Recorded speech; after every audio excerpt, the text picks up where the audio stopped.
Timothy, it's time for you to get a job. Look at your poor little child. Don't you want to get enough money for little Bobby to go to college? Yes, father, please get me cash. Oh, fine. Okay, I've applied for 20 jobs with my bachelor's in computer science. I should have gotten at least one interview.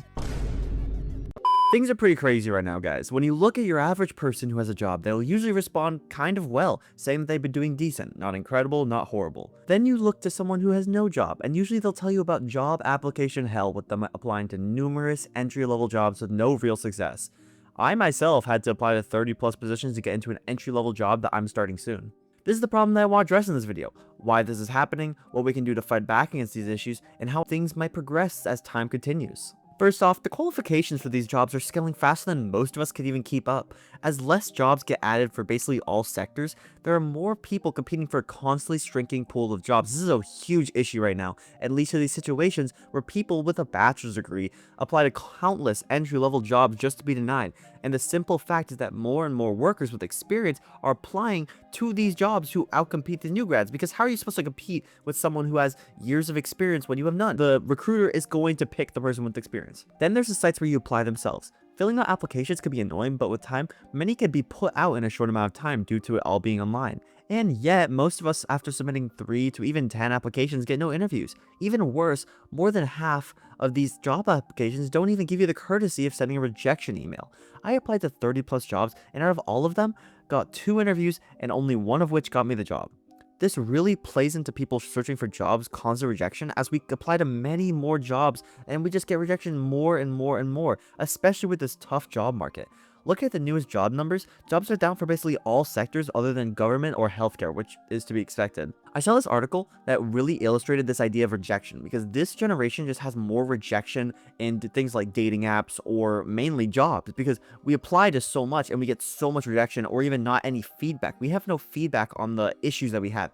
Hell, even if you go to an interview, sometimes you won't get reasons to why you did badly. You will just get told that, hey, we didn't select you, sorry. Like, back then, you would at least get some sort of response, some way to know that you did well or badly. In a video I watched recently by Atrioc, he gave me a pretty good representation on this current job market, basically stating that right now we're in a stage of low hiring and low firing. This means that whoever has a job is holding onto it with their life, while those without a job are having a very difficult time finding one. Now, let's talk about the best way to fight back against this. Of course, different career paths are going to be more or less difficult than others to progress in, and I'm not even going to try to touch on creating your own business, because I wouldn't know the first thing about that. But first off, the most important things to consider are education and experience. Let's first touch on education. The basic thing you need to consider is return on investment. Thoroughly research the career path, figure out if you need traditional college education, maybe certifications from a separate company, the projected job growth, the current ease of getting a job in that sector, and the job market as a whole. Many don't do this, which just baffles me. You're telling me that you spend tens of thousands of dollars and years of your life on education that you're not 100% sure will be able to land you a job? Now, this doesn't mean that you're to blame for not doing this, as the general vibe around education for many years now has just been that if you get a bachelor's degree, you'll get a job easily, when it is just not the case anymore. Next, let's touch on experience, and to me can be considered equal to or even more important than education. Experience in a field is what can bring you into those really nice high-paid positions that are just not attainable with no experience. No matter the education you have, a company will still hire the person who has a proven track record in the field. Now, me just telling you guys to get experience is easier said than done. Unlike education, where I could just tell you to go research and get that education done, you can't just do that with experience.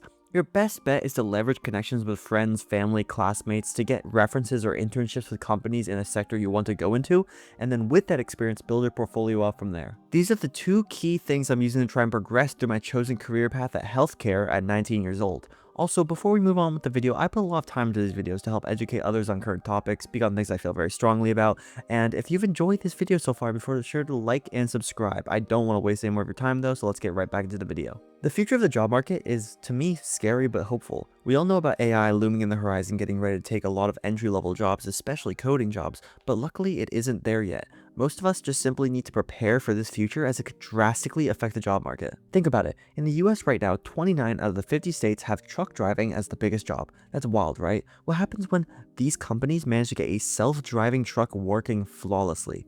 All of these jobs will just be gone, poof, leaving so many working class people out of a job. And if you think that these companies are going to still hire employees, that they're going to care about people's well-being, no, they won't. They will choose profit over normal people any day of the week. This is just one of the many industries that could be drastically changed by AI and automation in general, and to me, factoring that into your future plans is a must-have. To those who think AI would never get to that level, after looking into a lot of the sources over the current state of AI, I think it's in a bubble, similar to how the internet used to be.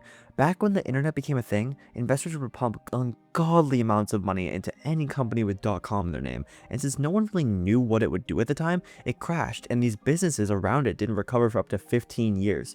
But nowadays, we see internet as an indispensable piece of technology that changed all of our lives, and also has some of the biggest companies in the world in that sector. I see AI as being incredibly similar to that. These AI companies are not making money, and even the founder of OpenAI, who owns ChatGPT, Sam Altman, even recently called it a bubble, which is kind of wild to do as the owner of an AI company. To prepare yourself for the future, putting your time into working towards jobs that will be still around in 10, 20 years time is still pretty important. And when I'm talking about all this, I'm not saying that jobs like computer science will just be gone the second the AI gets good enough. Hell, right now it might be semi-difficult for new grads to get a job, but higher level employees with experience have a large choice of jobs for good salaries, making computer science a job that gets a lot of scrutiny on the usefulness of as a major, still a valid choice as long as you put in the effort. It's the same for most degrees except for the gender studies degree, which I will never defend. That's all for this video. A plan I have for a future video would be to cover different careers that have incredible stability, pay, and projected growth over the next 10-20 years, and cover each one in depth to allow for you guys to make good choices if you haven't decided yet.